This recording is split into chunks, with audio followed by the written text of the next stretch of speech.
Hi, everybody, and welcome back to the Ascension Playground. This is Ursie. You know, I don't remember ever talking this much in my life. Most of my talking happens up here when I'm in solitude. So for me to do these free mini readings of your quantum soul guidance, maybe where you've been as a soul through our galaxy, it's been fun, but I don't think I've ever talked this much. Plus, you're helping take me away from my chores, like the laundry, and I'm supposed to be cleaning the garage. Anyway, thank you, thank you.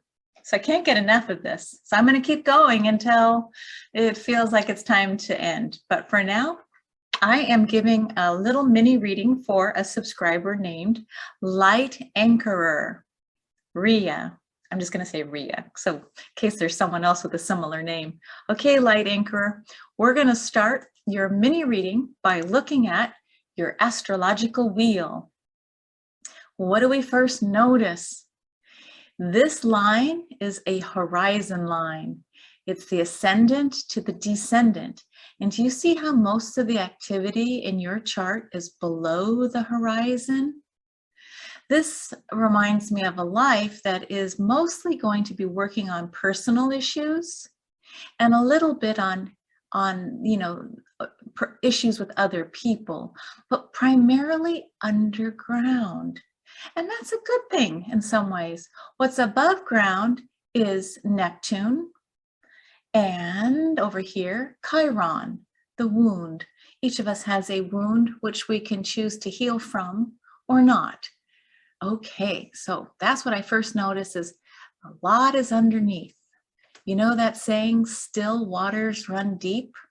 Well, I'm not sure if anyone's ever said that to you, Light Anchorer, but just looking at this chart looks very interesting. Okay, next thing we do is we look at your ascendant. What is navigating your ship through this lifetime? Well, you first notice that it's in the sign of Taurus. So you have a Taurus ascendant, Taurus rising. And this little red box is saying that the Chiron planet, the wound that you bring in to learn from is within orb. So we could say it's in a type of conjunction to the ascendant.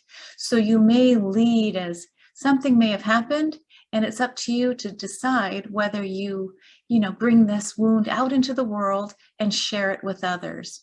But see this part down here? There's so much of you that would rather stay underground. How you decide to bring it out in the world will be interesting. Okay, next we look at your sun. Your sun is lighting up the third house. This is the communication house, and we're seeing the god of communication, Mercury, sitting here with your sun in the sign of Cancer.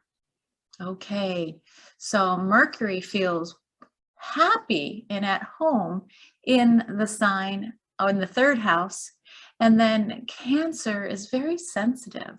You know, it is your feelings, it is your sensing self. So your sun is sitting in the house of communication with a lovely sensory kind of ability. So let's look at your moon next. Your moon isn't too far away. It's in the second house. Okay, so it's the second house. It's a, let's see, it's a Gemini moon. Gemini moon. So how you feel inside yourself might be someone who loves to seek and learn information. You know, it's like chitter chatter inside, the second house of what you value. All right, so we've done the ascendant, the moon, and the sun. And we've looked at how many planets are underground. Next, let's look at the true node or the north node. Okay, it's showing up in your fifth house of Leo. So that's interesting because Leo and the fifth house go together. So you're going to be asked to do self-expression, not just in your bathroom or in the shower singing, but out on the stage where you actually need to be seen by others, the audience. Could be a social media stage, but you see how communication is showing up? You've got Mercury and your Sun together communicating a sensory issue or sensory ability, and maybe even that's multidimensional sensory.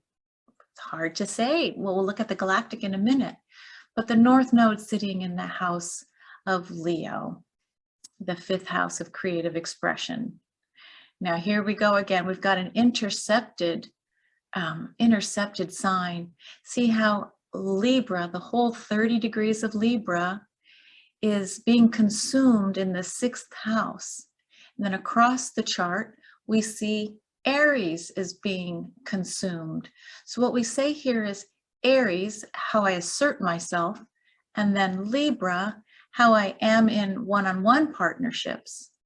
I'm going to go ahead and do a little share with you of what Julia Balaz's class teaches us.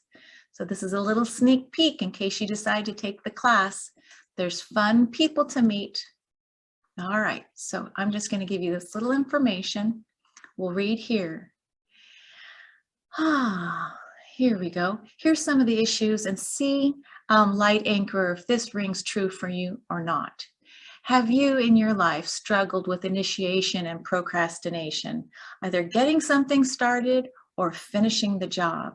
Again, this is because your Libra is intercepted, you know, so Libra is being intercepted. It's just been consumed. So if you have trouble initiating or procrastinating, you might get angered about yourself because you just don't understand that you just can't get started. Like, how do you make it happen when you don't find the energy?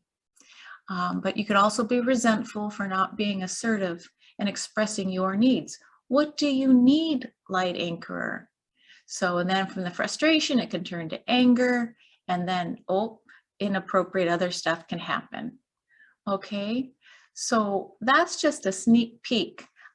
Julia sets up this class where you can go at your own pace, and it's online, and you can even be taught, if you take the practitioner's course, how to set up a business. I've learned more things about setting up a business because I didn't enter the class wanting to do that.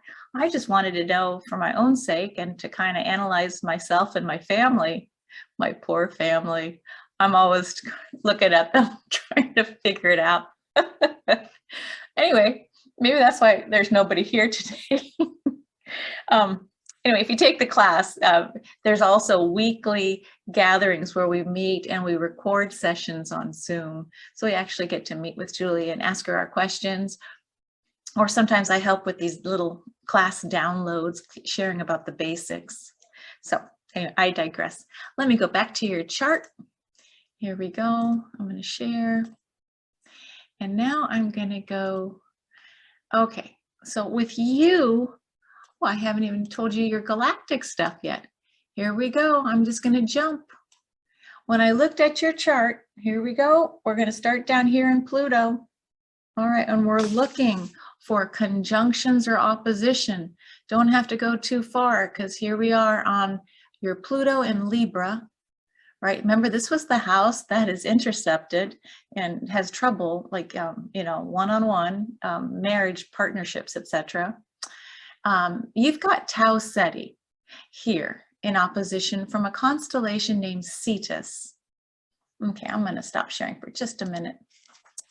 Now, so that story is when you entered the solar system here and your travels around many galaxies, you came in the constellation of Cetus, known as a Tau Cetian or Tau Ceti starseed. Okay, so the story and the mythology of Cetus, Cetus, it changed its look.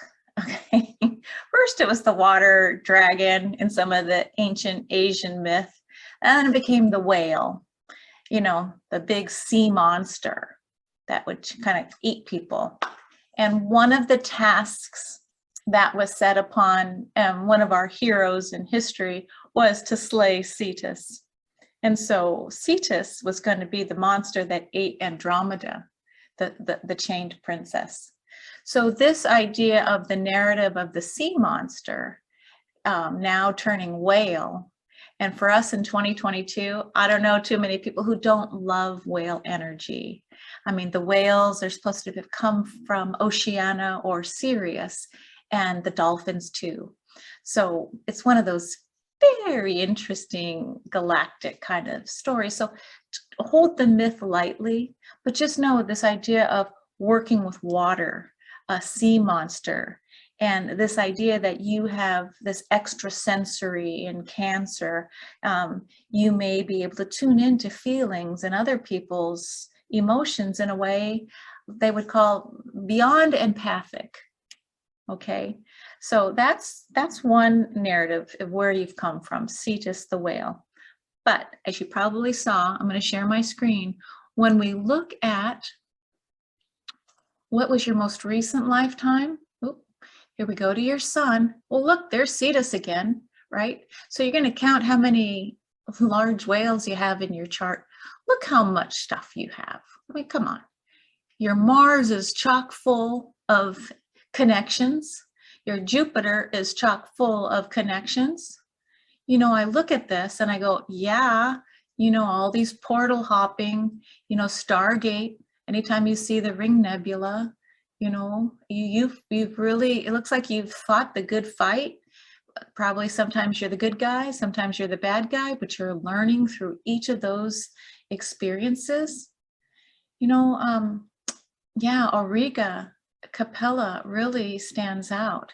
If I were you, I would go look at the fixed star Capella and find out what's that story, because it seems to be everywhere. But I digressed. We were looking at your sun sign and trying to figure out where you're from. So here it is.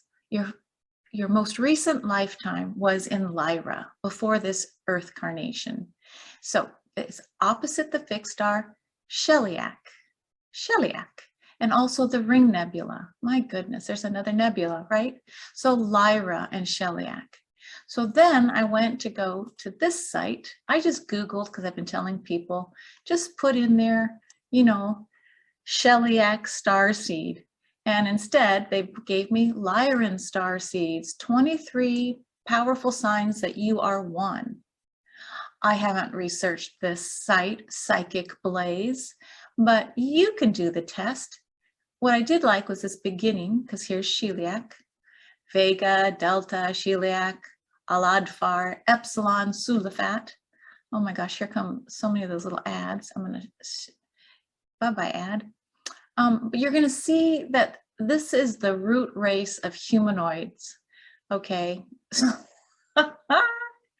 So I'm not sure if you connect with cats, but the Lyrans have been called felines of the galaxy, or the lion people. You know, some of the most ancient of souls are Lyran. That's like the most ancient of ancient. And the lion people, there's some lions that stood straight up and actually had wings. So, you know, you go into some of the temples in Egypt and you see, you know, part human, part lion face, part other things, part wings. Even think of the Sphinx, you know. So this mixture of, is it metaphor, or is it just a different way of trying to create beings and see which ones do well? Our physical human bodies, you know, with the one head, 2 arms, 2 legs, and a torso, seems to be a good starter for so many of the races. I don't want to get too far down that rabbit hole, but light anchor Rhea, let me take one last look at your natal wheel. So you can go check out your Lyran starseeds if you choose to or not from that site.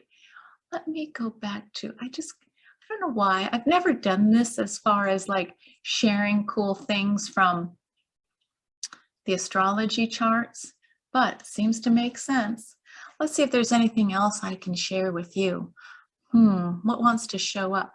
Oh, so I went to go find Sheliak in your chart. So here it is, up in the 9th house of truth in Capricorn, which is, hey, you know, step-by-step progression up that mountain out in the world. So here's Sheliak from Lyra. and it's completely opposite your sun and Mercury. So an opposing aspect would say, try and find the middle point. If you learn about the story of Sheliak or the Lyrans, what is it that their narrative is opposing with how you show yourself in the world, your bright light of who you are, and how you communicate? The Lyrans. Do you have trouble talking about some very deep, foundational, ancestral things about star nations? I'm just ad-libbing here, but there's something around this star opposing your sun that you came in with. Let's see, what else did I do? Did I find Cetus? Okay, Cetus and Tau Ceti were not available in this program. Well, I think that's about all I got for you. Hope you enjoyed listening. It's a lot to kind of percolate over, but grab a glass of water. Oh, here's mine. And take a sip of, I don't know, pretend this is ambrosia. The nectar of the gods. You know, at the end of our lives, in this bodily life, you know, I think we're going to be asked two questions. I may have said this before, but one question is, how was the ride? How was it? How was your life? You know, up and down and, you know, twists and turns. How was it? And then the second question we get asked is, hey, do you want to go on the ride again? Like, do you want to come back to Earth, or would you rather go on a different ride, meaning another planet, maybe you've already been to, or another fixed star? So that's all I got. Thanks for humoring me and encouraging me to keep going, because again, I've never chitter-chattered so much, I think, in my life. We'll have to ask my family. All right, bye for now, and see you next time on the Ascension Playground. Much love.